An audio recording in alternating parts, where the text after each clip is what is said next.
Nous continuons le cours « Comprendre les microcontrôleurs ». Lorsque nous avons parlé de système logique, nous avons vu qu'on utilisait des 1 et des 0 et on sentait bien qu'on utilisait le fameux système binaire. Il est temps qu'on en parle un petit peu plus sérieusement. Nous allons regarder un peu comment fonctionne le système de numération binaire. Nous allons voir aussi comment on peut représenter des nombres binaires dans des registres, dans des objets de taille limitée, d'un nombre de bits limité. Nous allons également voir comment représenter des nombres positifs et négatifs, donc des nombres signés. Finalement, on parlera encore un peu d'hexadécimal, qui est beaucoup utilisé dans le monde des microcontrôleurs, de BCD et également de codage des caractères. Tout le monde connaît le système de numération binaire, je ne veux pas en parler avec beaucoup de détails. On se souvient qu'on a deux chiffres à disposition. Lorsqu'on les a mis les deux, on est obligé d'introduire un rang supplémentaire pour le nombre 10, qui correspond au 2 du monde décimal. On passe ensuite à 11. Ensuite, on a besoin d'un troisième rang ici pour exprimer 100, c'est-à-dire le nombre 4, etc. On peut remarquer que chaque colonne représente un poids. Ici, le poids 1, exprimé en décimal, le poids 2, le poids 4, le poids 8, qui correspondent d'ailleurs à 2 à la puissance 0, 2 à la puissance 1, 2 à la puissance 2, etc. Lorsqu'on souhaite passer du binaire au décimal, c'est relativement simple. Il suffit d'additionner les poids. Donc ici, on va dire qu'on a 0 fois le poids 1, qu'on a 1 fois le poids 2, qu'on a 0 fois le poids 4, qu'on a 1 fois le poids 8. Le résultat nous donne 8 plus 2, c'est-à-dire 10 en décimale. Le système binaire, c'est très facile. Le problème qui se pose, c'est que dans le système binaire des nombres, on peut avoir des nombres aussi grands qu'on le souhaite. Or, dans la réalité, on va avoir des objets binaires de taille limitée. Et c'est là que les problèmes commencent à se présenter. On a vu qu'une bascule peut mémoriser une valeur binaire, un bit. On parle de registre lorsqu'on est en face d'un ensemble de plusieurs bascules. Un registre contient un mot binaire. Remarquez que je n'ai pas écrit un nombre binaire. Ce mot binaire peut avoir une signification a priori quelconque. Et dans certaines situations, ce mot binaire va représenter un nombre. Essayons d'y voir un petit peu plus clair. On donne souvent un numéro à chacun des bits. Ici, j'ai présenté un octet, un mot de 8 bits. On va donner des numéros qui commencent par 0. Les informaticiens ont toujours l'habitude de commencer par 0. On termine ici au bit 7. Prenons un exemple concret. Voilà une valeur binaire placée dans un registre. La seule chose qu'on peut affirmer, c'est que ce bit est à 1, que ce bit est à 1 et que les autres bits sont à 0. Il n'est pour le moment pas question de nombre. D'ailleurs, nous aurons l'occasion de voir dans un dispositif que nous allons utiliser très souvent dans ce cours « Comprendre les microcontrôleurs » qu'à cet endroit-là d'un certain registre se trouvera une LED rouge connectée, qu'à cet endroit se connectera une LED verte. Donc on peut dire qu'avec ce mot binaire dans le registre en question, on va allumer la lampe rouge et on va éteindre la lampe verte. On ne peut rien dire d'autre. Par contre, si ce mot est considéré comme un nombre binaire, alors on peut faire ce qu'on a fait tout à l'heure, calculer sa valeur en décimale. Ici, 1 fois 1, 0 fois 2, fois 4, fois 8, fois 16, 1 fois 32, ça nous donne donc le résultat 33. Mais la question, c'est que ce mot binaire qui représente un nombre binaire, est-ce que c'est possible de travailler avec lui? Et en fait, c'est tout le problème de l'arithmétique modulaire qu'on va essayer d'effleurer maintenant. Prenons pour simplifier un exemple qui n'est pas très utilisé, mais les mots de 3 bits. Chaque mot de 3 bits peut représenter 8 nombres différents. C'est en effet la valeur de 2 à la puissance 3. On peut, par exemple, décider de représenter des nombres positifs allant de 0 à 7, c'est-à-dire de 0 à 2 à la puissance 3 moins 1. est-ce que l'addition, dont on a l'habitude en arithmétique, peut fonctionner? Prenons un exemple. 10 plus 1. Comme il s'agit de nombres de 3 bits, je devrais écrire ici clairement les valeurs des deux autres bits. Je vais faire le calcul. 0 plus 1 me donne 1. 1 plus 0 me donne 1. 0 plus 0 me donne 0. Le nombre écrit en binaire, ici c'était la valeur 2, ici c'était la valeur 1. Le résultat c'est 3. Tout semble parfaitement correct.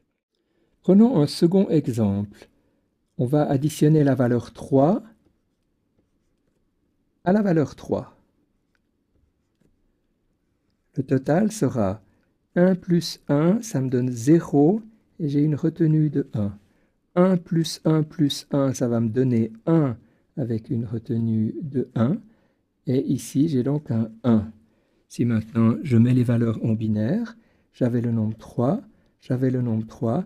Ici, j'ai la valeur 0 fois 1 plus 1 fois 2 plus 1 fois 4. C'est donc bien égal à la valeur 6. C'est donc tout à fait correct. Prenons un dernier exemple, la valeur 6, auquel j'additionne la valeur 3. Quel total j'obtiens? 0 plus 1 me donne 1. 1 plus 1 me donne 0. Je retiens 1. 1 plus 1 me donne 0. Et j'ai encore une retenue. Et là, il se pose effectivement un problème. J'avais ici le nombre 6. J'avais ici le nombre 3. Et mon résultat est égal à 1. Pourquoi? Parce qu'en réalité, j'ai perdu le 1 qui devrait se trouver là, puisque, je vous le rappelle, nous avons décidé de travailler avec des mots de 3 bits. On est arrivé à ce qu'on appelle le dépassement de capacité.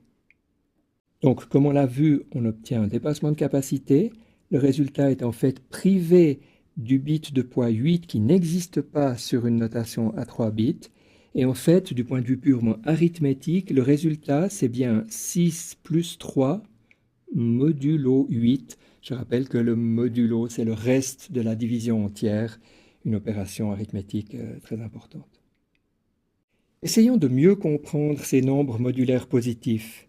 Et il y a deux représentations qui vont nous aider à mieux les comprendre. D'une part, le cercle et d'autre part, cette fonction que nous allons voir ici. Qu'est-ce qui se passe? Lorsque je pars de 0, l'incrémentation, l'ajout de 1 va me passer à 1, à 2, à 3, à 4, à 5, à 6, à 7, avec les valeurs binaires correspondantes que vous avez pu lire ici. Lorsque j'ajoute 1 à 7, je retombe sur 0, donc cette notation en cercle semble tout à fait cohérente. Mais qu'est-ce qui s'est passé? J'ai eu en réalité un dépassement de capacité. Cette frontière qui se trouve là correspond à un dépassement de capacité, correspond à ce qu'on pourrait appeler une erreur de calcul. C'est un calcul juste modulo, mais ça n'est pas un calcul juste au sens habituel du terme. Dans cette représentation, on va représenter les nombres sur une droite, qui est évidemment infinie. Par contre, la fonction correspondante ne peut prendre que les 8 valeurs qu'on peut exprimer avec 3 bits. Et de nouveau, on a ce phénomène de dépassement de capacité qui va se produire lors du passage de la valeur 7 à la valeur 0, à chaque fois qu'on franchit cette ligne-là. Il reste encore un problème important, c'est la possibilité de représenter des nombres négatifs. On est très souvent intéressé d'avoir des nombres à la fois positifs et négatifs et de ne pas devoir les traiter séparément au niveau d'un programme. Et il existe plusieurs solutions pour représenter ces nombres négatifs. Je ne vais pas toutes vous les énumérer, évidemment. Utilisons plutôt celle qui est la plus utilisée, qu'on appelle la notation en complément à 2. En fait, j'ai repris les deux dessins de tout à l'heure, mais cette fois, on a décidé d'attribuer la même chose pour le 0, pour le 1, pour le 2, pour le 3, mais ici, on a décidé de faire une frontière, qui sera la frontière du dépassement de capacité, Et les nombres qui suivent seront moins 4, moins 3, moins 2, moins 1, et puis ici 0. Alors ça, ce n'est pas vraiment une frontière, on passe simplement des nombres négatifs aux nombres positifs ou des nombres positifs aux nombres négatifs. Je mets quand même ici une petite ligne, mais c'est une ligne en quelque sorte correcte du point de vue des calculs. Par contre, la ligne qui est dangereuse, le dépassement de capacité, qui avant se trouvait dans cette région-là, se trouve maintenant dans cette région-là. Et on voit bien sur l'autre diagramme que on a le même problème lorsqu'on passe ici de 3 à moins 4. On a un dépassement de capacité. Alors, il est à noter que la plupart des microcontrôleurs sont capables de faire du calcul sur ces nombres négatifs sans qu'on leur dise rien de spécial. Le problème, c'est que, par exemple, le langage C n'est pas capable de signaler ces dépassements de capacité. Le processeur lui-même, c'est le processeur qui est à l'intérieur du microcontrôleur, sait le faire, mais le C ne donne pas en quelque sorte cet accès. Donc, ces nombres négatifs, très souvent, on les utilise en 8 bits, en 16 bits ou en 32 bits. Avec 4 bits, ils vont seulement de 0 à 15, ou alors de moins 8 à plus 7. On va de 0 à 255 pour 8 bits, avec des nombres négatifs ici. La même chose pour 16 bits, la même chose pour 32 bits. À noter que même en nombres positifs et négatifs, vous voyez qu'avec 32 bits, on arrive déjà à des nombres extrêmement importants. Et ces nombres de 32 bits peuvent être tout à fait manipulés par des microcontrôleurs. Le nom qu'on donne à ces nombres de taille limitée, alors le byte et l'octet, c'est effectivement des noms connus et bien standardisés, byte en anglais, octet souvent utilisé en français. Pour les autres valeurs, il existe des standardisations, mais qui ne sont malheureusement pas du tout suivies. On voit souvent le terme de nibble pour des mots de 4 bits, mais pour les mots de 16 bits et 32 bits, je n'ai même pas osé mettre une valeur parce que c'est relativement incohérent. Et en particulier, les langages de programmation ne sont pas toujours très clairs à ce sujet. Il faudra être extrêmement prudent avec le langage C à propos des types correspondant à ces valeurs arithmétiques. L'écriture de nombres en binaire est fastidieuse. C'est trop long. Si vous avez des mots de 16 bits, c'est difficile de reconnaître les 1 et les 0 là au milieu. La conversion en décimale est aussi quelque chose de relativement compliqué. C'est la raison pour laquelle on utilise très souvent une notation en hexadécimal simplement pour exprimer des nombres binaires d'une manière plus facile à écrire. Quelle va être la méthode?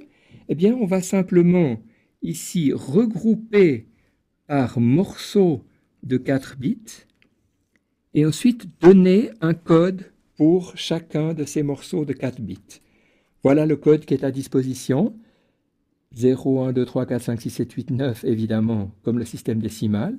Et comme il a fallu rajouter des caractères, eh bien, ici, on a rajouté les premières lettres de l'alphabet. Alors, ces nombres hexadécimaux, on les reconnaît facilement parce qu'ils ont souvent non seulement des chiffres, mais également les premières lettres de l'alphabet. Et, je rappelle, il faut couper le nombre binaire en tranches de 4 bits, bien entendu depuis la droite, et ensuite coder chaque groupe avec ces chiffres de 0 à F. Un autre système qui n'a strictement rien à voir, mais que parfois les gens confondent, c'est le système BCD. Alors le système BCD, il n'est plus très utilisé, mais il est encore parfois utilisé, par exemple pour des circuits horloges. Il s'agit bien dans ce cas-là de nombres décimaux, il faut s'en souvenir. Mais chaque chiffre décimal est codé sur 4 bits. Par exemple, un mode 16 bits peut donc coder des nombres BCD de 0 jusqu'à seulement 9999. Prenons un exemple. Voilà une valeur horaire, 21h35, codée en BCD. 2, 1, codé chaque fois sur 4 bits. 3, 5 de la même manière. Mais il ne s'agit pas d'hexadécimal. Et il faut bien comprendre que le passage du binaire au BCD nécessite de nombreuses opérations, que c'est cette fameuse conversion du binaire au décimal, et c'est encore plus compliqué pour passer du décimal au binaire. Terminons ce chapitre par parler du codage des caractères. On a certainement entendu parler du code ASCII. Il est effectivement extrêmement ancien, il date de 1963. Il était codé à l'époque sur 7 bits, ce qui ne nous arrange pas du tout, et ce qui est dramatique pour nous autres francophones, il ne contient pas de lettres accentuées. Voilà ce code tel qu'il a été standardisé. Prenons par exemple ici la lettre T pour regarder comment est-ce qu'on la code. Ici sur la ligne, on a la valeur 4, donc ça signifie qu'on aura la valeur 0, 1, 0, 0 pour les bits de poids faible. Ici, j'ai la valeur 5 qui va coder les bits de poids fort, donc j'aurai 1, 0, 1. Donc ici, la lettre T correspond bien à cette valeur binaire 1, 0, 1, 0, 1, 0, 0, donc un mot de 7 bits. Il est à noter qu'il existe beaucoup d'extensions du code ASCII qui malheureusement ne sont pas compatibles les unes avec les autres et c'est une jungle relativement compliquée. Même sur Internet, plusieurs codes cohabitent. On utilise assez souvent un code qui s'appelle l'UTF et en particulier sa version 8 bits UTF-8, mais d'autres codes sont également utilisés. En ce qui concerne les microcontrôleurs, disons qu'on n'a pas très souvent besoin de lettres accentuées et qu'on peut assez bien s'en sortir avec le système ASCII traditionnel. Donc je vous rappelle que dans ce chapitre, nous avons parlé de numération binaire, nous avons parlé de nombres binaires de taille limitée, nous avons parlé du codage des nombres négatifs et nous avons également abordé la question de l'hexadécimal, du BCD et également du codage des caractères.